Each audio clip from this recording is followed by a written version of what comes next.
Petrol ડીઝલને લઈને લાગેલી લાઈનો માત્ર અફવા છે। રાજ્યમાં કોઈ પણ પ્રકારની પેટ્રોલ ડીઝલની અછત નથી। પેટ્રોલ ડીઝલની વિતરણ વ્યવસ્થામાં કોઈ ખામી નથી। વાહન ચાલકોને પેટ્રોલ પંપ પર લાઈન ન લગાવવા માટે સતત અપીલ કરવામાં આવી રહી છે। તો પેટ્રોલ ડીઝલને લઈને જે લાઈનો લાગી છે એ માત્ર અફવા છે। જે વાત છે અછતની એ માત્ર અફવા છે। રાજ્યમાં કોઈ પણ પ્રકારની પેટ્રોલ ડીઝલની અછત નથી। પેટ્રોલ ડીઝલની વિતરણ વ્યવસ્થામાં કોઈ ખામી નથી।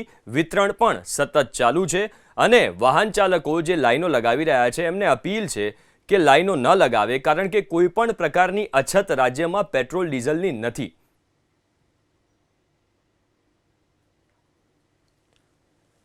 તો પેટ્રોલ ડીઝલને લઈને જે સવારથી જ લાઈનો લાગી હતી એ વાત માત્ર ને માત્ર તમામ દર્શકોને અમે પણ કહેવા માંગીએ છીએ। અમારી પણ અપીલ છે, એબીપી અસ્મિતાની અપીલ છે કે આ વાત માત્ર ને માત્ર અફવા છે।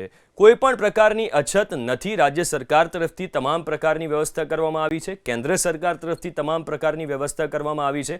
જે પેટ્રોલ ડીઝલનું વિતરણ થાય છે, જે રોજનું વિતરણ હોય છે, એ વ્યવસ્થામાં પણ કોઈ ખામી નથી। એટલે કે પેટ્રોલ ડીઝલ તમારા નજીકના પેટ્રોલ પંપ પર પહોંચી જ રહ્યું છે।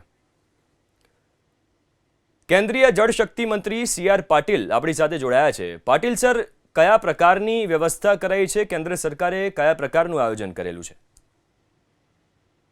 નમસ્કાર મિત્રો, આજે માનનીય પ્રધાનમંત્રી શ્રી નરેન્દ્ર મોદી સાહેબે લોકસભામાં પણ જવાબ આપતી વખતે એમણે લોકસભાની જે જાણકારી આપી છે કે યુદ્ધને કારણે શું સ્થિતિ છે, એમાં સ્પષ્ટપણે કહ્યું છે કે વિદેશ મંત્રી જયશંકરજી ને પેટ્રોલિયમ મંત્રી શ્રી હરદીપ પુરીજી એ સતત આનો સપ્લાય મળતો રહે એના માટેના સફળ પ્રયત્ન કરી રહ્યા છે। એમણે પોતે પણ ઈરાનના ત્યાં પ્રધાનમંત્રી સાથે ફોન પર વાત કરી છે અને આખા વ્યવસ્થા ઉપર પોતે નજર રાખી રહ્યા છે। લોકસભાની અંદર જયારે પ્રધાનમંત્રીજી પોતે નિવેદન આપતા હોય છે ત્યારે એ બહુ જવાબદારીપૂર્વક નિવેદન કરવાનું હોય છે, પરંતુ વિરોધ પક્ષો જે રીતે લોકોને ગેરમાર્ગે દોરવાનો પ્રયત્ન કરે છે અને એના કારણે આપણા દેશમાં જ અંધાધૂંધી સર્જાય એ પ્રકારનો જે પ્રયત્ન કરી રહ્યા છે એનાથી લોકોએ કોઈ પણ ડર રાખ્યા વગર કે એમાં કોઈ જ્યાં ભ્રમ જે ઉભો કરવાનો પ્રયત્ન કરે છે એમાં ભરમાયા વગર મોદી સાહેબે આપેલા જે નિવેદન ઉપર એનો વિશ્વાસ કરવો જોઈએ। અને માનનીય પ્રધાનમંત્રી મોદી સાહેબ જે બધા કહેતા હોય છે ને કે મોદી છે તો મુમકિન છે, જ્યારે મોદી સાહેબે કહ્યું છે કે અમારી પાસે પૂરતો સ્ટોક છે, ત્યારે માની લેવું જોઈએ કે પૂરતો સ્ટોક છે। બિનજરૂરી ઉતાવળ કરીને, વાતાવરણ દોડીને, લોકો પેટ્રોલનો જથ્થો વગર કારણે કરીને કૃત્રિમ અછત ઊભી કરવાનો પ્રયત્ન અને ડર ઊભો કરવાનો જે પ્રયત્ન લોકો કરે છે એમાં એમને સફળ નહીં થવા દેવા જોઈએ।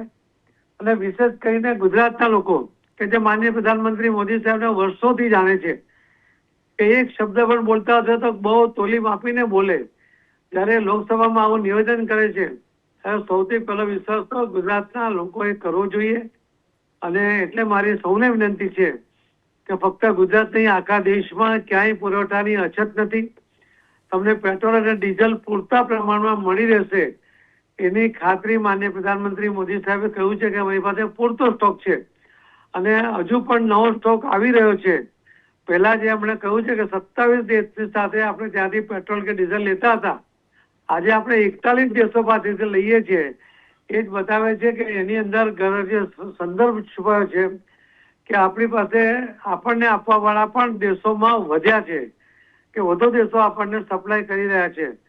એટલે હું ફરીથી સૌને વિનંતી કરું છું કે માનનીય મોદી સાહેબે જે વાત કરી છે એની પર વિશ્વાસ રાખે, કોઈ પણ પ્રકારની અંધાધૂંધી ન ફેલાય।